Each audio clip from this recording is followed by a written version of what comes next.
And it feels so good, we're back here, Starcraft 2 action, a Storm 2010 Western Digital sponsored Velociraptors, a CyberGamer hosted tournament, and myself, Tobiwan and Pandan, giving you all your action this evening. It's a fantastic combo, don't you think, Pandan? Oh yeah, Pandan and Cash. Everybody gotta love that one. But here we are. Iaguz, who we saw earlier, Terran player, he managed to play... he beat a Zerg, didn't he? Yeah, so that's not really impressive. Actually, no, it was TVT was the last game we saw. Fantastic work. That was actually a really good game. And now Renson just managed to take out Shuffle, a Zerg player who did a lot of good things, worked his way into the game, got himself to mid to late game, but just wasn't able to finish it off there. So lots of good signs for Shuffle, lots of good future for him, but at the moment, he's got a little bit of development to go until he's right at that top tier. Yeah, you can't really snap him down for it. He got caught out at the wrong time. You can't rip at him too much. Renson having a luck on his side, but he also had a very good build to deal with the Zerg. Obviously, Zerg, they love to mass units, and that's exactly where the Colossus came into play, and he just wiped out everything he possibly got. Uses Stalkers for range as well, so you don't have to try and track down these very fast speedlings or anything which is moving fast on the creep as well. So literally range attack, kick him from there. Renson, for some reason, I'm here, you here, and he's having to reconnect. I think we've got a little bit of an issue here with the host, so hopefully it won't take too long before we get up and running. The Blistering Sands is the first map. Interesting choice to actually come up with here, considering we're going TVP. Well, I think both of them, depending on how they want to play, it's so stupidly easy to wall off on this map. I don't know if this zoomed up window is big enough. We'll have a quick look on the cast here.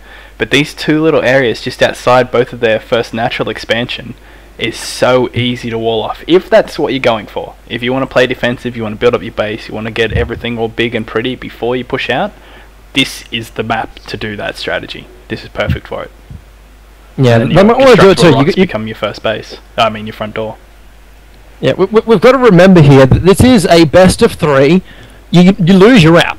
There is no second chances. It's like you lose, you're out. You can't keep up. A second map. And well, you do have a second map, but if you're already one behind, it makes it even more risky for whatever move you do try. So I think a lot of players just try and use this first one, just feel that a little bit. It's something I've noticed a little bit throughout this matches we've actually been doing this evening, is just the fact that both players in most matches have been very defensive. Just be looking around, just checking it out. We've got another lag coming out here. Hopefully it's none of us. Must be me. Frequency fails epically, and he now leaves the game, and everything returns to normal. So it's just one of those things which I think a lot of players are just being a little bit defensive, a little bit more cautious, because they don't want to take the risk of going out early on. Yeah, and wow, it actually seems to have fixed the lag. So, oh, that sucks for Frequency. I know he would have liked to watch this, but now he gets to watch on the stream. High five. But here we are, yeah. Terran versus Protoss.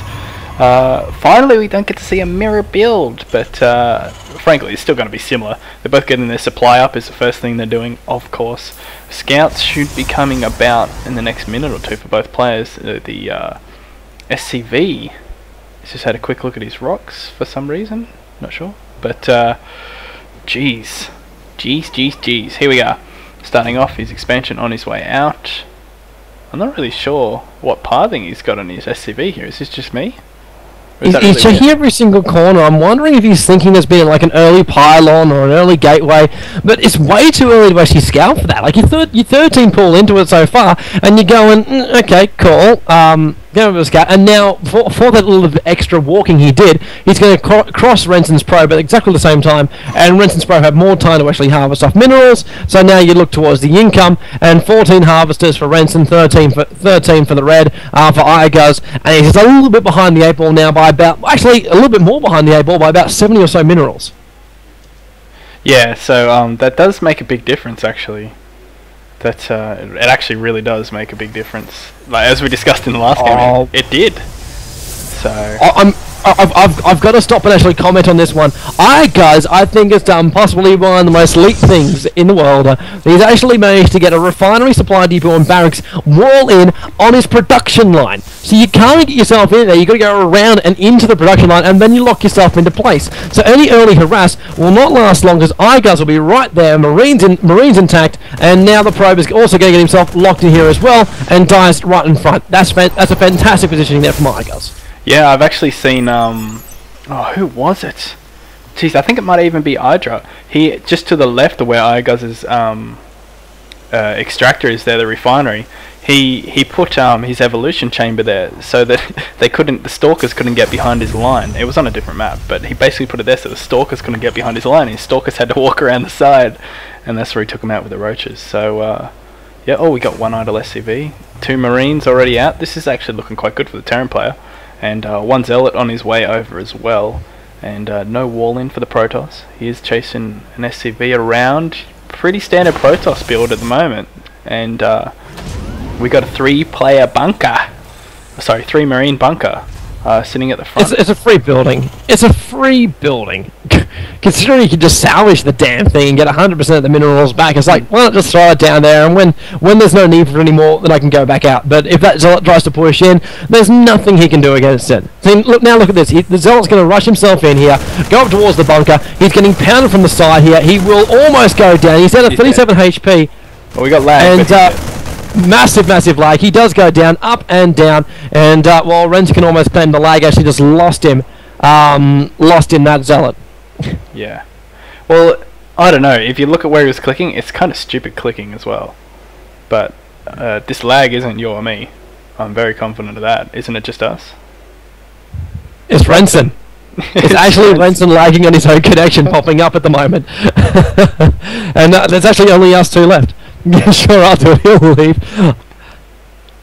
That's cute. I like how he typed that. That's beautiful. Yeah. I don't think Renson's actually realised the fact that he actually... Yeah, it's you, buddy. Unfortunately, we can't actually talk to him while we're actually here in spec mode. That's not enabled. We can only speak to each other, except for here when it actually pops up here. The menu keeps popping up. So Renson's going to check his connection here off a little bit. Okay, let's have I'm loving it. Let's have a look at both these teams right now. Obviously, Protoss trying to build up the moment. What have we got at the moment? We've got a Twilight Council coming off pretty early. So are we looking to see a rush of invis? Yeah, that's possible. I mean, that is one of the biggest pains in the butt for anybody versing Protoss, is they can get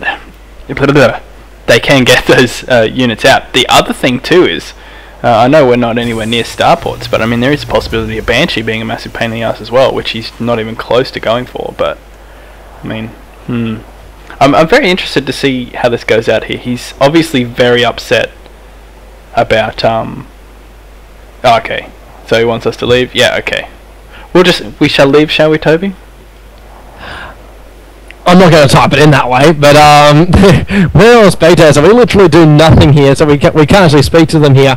Yeah, you're quite right. We can't actually speak to them. If it's really affecting it, we're happy to leave. Like, obviously, if we're lagging it up, then yeah, we'll go. But we prefer to actually stick around. So the unpause does actually come off. Caster should actually whisper Renson. Yeah, that'd be helpful if he's on my friends list. You should be able to actually whisper him normally. Oh, does that work? I don't know, you'll find out in a second. But, what we got? Starport is coming up.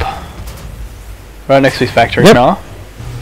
I also got Reactor coming up from the barracks now. I'm not quite sure if he's going to use that for the barracks or if he's actually going to pump out like mass Vikings, which it is a move which I do like to see, but we actually haven't seen it yet tonight from any Terran player. So actually the lag's actually started to actually settle down a little bit here, so maybe things are being better. Renson's still moving himself around, so he might not have to leave Pandan. We can stay. We're going to be good boys. And I know the Tech Lab's going to come out in the starport. So we will look to see where he's going to go. Maybe even a Raven. Give me a Raven. I want to see a Raven tonight. Yeah, well, it basically gives you the 2 options. The things that I love the most is Banshee Raven. So either of those 2.